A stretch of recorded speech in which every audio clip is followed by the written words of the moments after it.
Esta es la ciudad de Buenos Aires. Sus límites son el Río de la Plata, el Riachuelo y la avenida General Paz. Está regada por la provincia de Buenos Aires, pero no forma parte de ella. Fueron separadas en 1880. De acá viene el nombre Capital Federal. En 1994 se modificó la Constitución y la ciudad pasó a tener un estatus casi igual al resto de las provincias. Y oficialmente pasó a llamarse Ciudad Autónoma de Buenos Aires, o CABA. La fundación. Buenos Aires es una de las pocas ciudades, pero no con una, sino con dos fundaciones.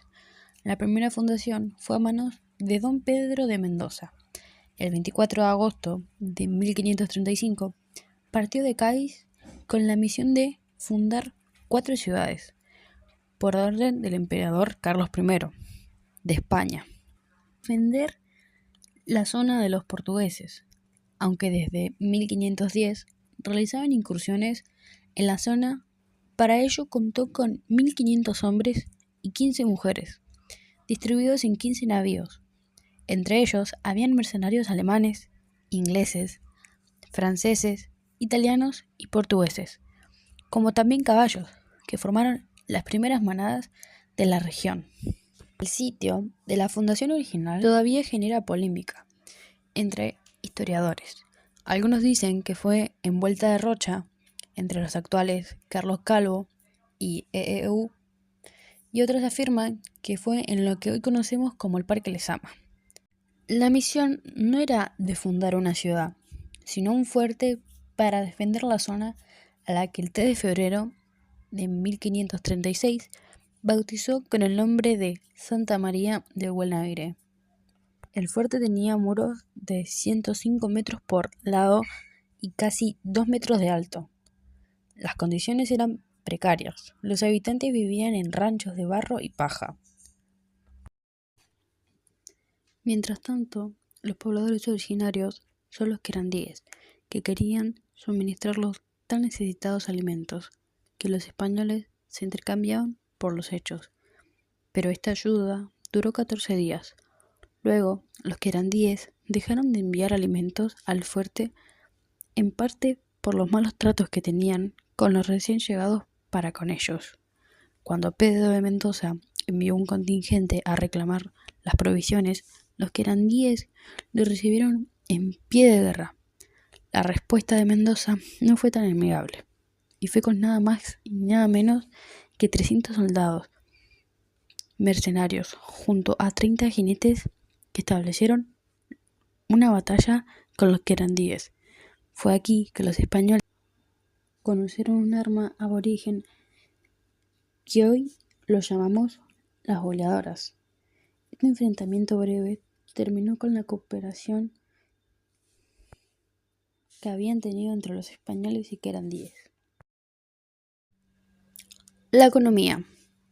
Cava es el centro económico y financiero de Argentina, contribuyendo con el 25% del PBI nacional. Una de las principales actividades económicas son los servicios financieros y comerciales. Su PBI per cápita es de 43.000 en el 2020.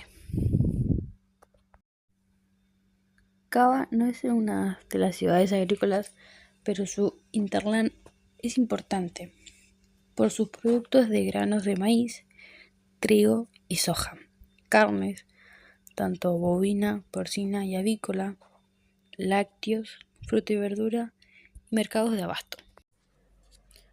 Buenos Aires creció rápidamente a partir de las últimas décadas del siglo XIX, con el impulso de la nueva inmigración. Su arquitectura muestra la historia de este acelerado desarrollo urbano y llama la atención por la variedad y estética. El Museo de Mitre, o la Casa de Mitre, fue construida en 1785, pero Mitre la había habitado a partir de 1859, o sea, bastante después. Él la adquirió para vivir. Era un hombre austero y de familia. el hábito de una casa típica de Buenos Aires. Una casa de patios, y el patio es desde la punta de vista físico, es la ventilación de las habitaciones. De modo que es una casa con estructura de construcción y de funcionamiento muy racional. Esa casa de Roma, podríamos decir, viaja como prototipo por la zona del Mediterráneo y es importada a la Argentina. Dentro de la colonización española, es decir, dentro de esa época, en gran medida de Buenos Aires fueron albañiles andaluces los que trajeron a la zona de Andalucía ese prototipo. En Buenos Aires no había materiales como la madera o la piedra, por lo que las casas se construyeron primero de adobe y luego de ladrillo. El piso solía ser tierra. El centro de las viviendas estaban constituidas por los patios y a su alrededor se acomodaban las habitaciones. Los 3 patios estaban organizados según una jerarquía definida. El primero se destinaba para recibir las visitas. El segundo estaba en las habitaciones. El tercero, las cocinas y los cuartos. Las razones por las cuales no quedan edificios coloniales en Buenos Aires son varias. Una de ellas es la precariedad de materiales constructivos, pero la causa fundamental es la falta de valoración de la herencia española. En las últimas décadas del siglo XIX, el modelo para la élite dominante que gobernaba el país con esa época era francesa. Se buscó entonces transformar el pasado colonial, que en un presente francés. Argentina quería ser un país a la Europa, y en Buenos Aires la París de Sudamérica. Muchos edificios de valor histórico fueron reemplazados siguiendo los valores estéticos. Las calles Chorizo, a fines del siglo X, por la población continuaba en aumento por el flujo inmigratorio. Había que buscar a estos nuevos habitantes. Para eso se lotearon terrenos en las afueras de la ciudad. Un nuevo tipo de vivienda, la casa Chorizo, que es una casa de 3 patios partido al medio. De esta manera las habitaciones se construían en hilera y daban a una galería. Este esquema permitía ir agregando cuartos a medida que se disponía de recursos. En el último patio solía haber una huerta, una característica típica de la casa Chorizo. El conventillo de La Paloma. A comienzos del siglo XX, millones de inmigrantes llegaban al país desde Europa. Muchos estaban en las ciudades de la población de Buenos Aires. Continuaba un aumento para albergar esta ola inmigratoria. Surgió una nueva solución arquitectónica, bastante simple. Los constructores agregaron un piso sobre la casa Chorizo y así surgió el conventillo. Era normal que una familia viviera en una única habitación. Los baños se compartían y los patios constituían el espacio común en los que se cruzaban diálogos de distintos idiomas. En la Boca, los conventillos se construyeron de una manera precaria, con chapa y madera. Son únicos en la ciudad, se dice. El hecho que estén o hayan estado pintadas de colores vivos se debe a que usaban la pintura sobrante de los barcos.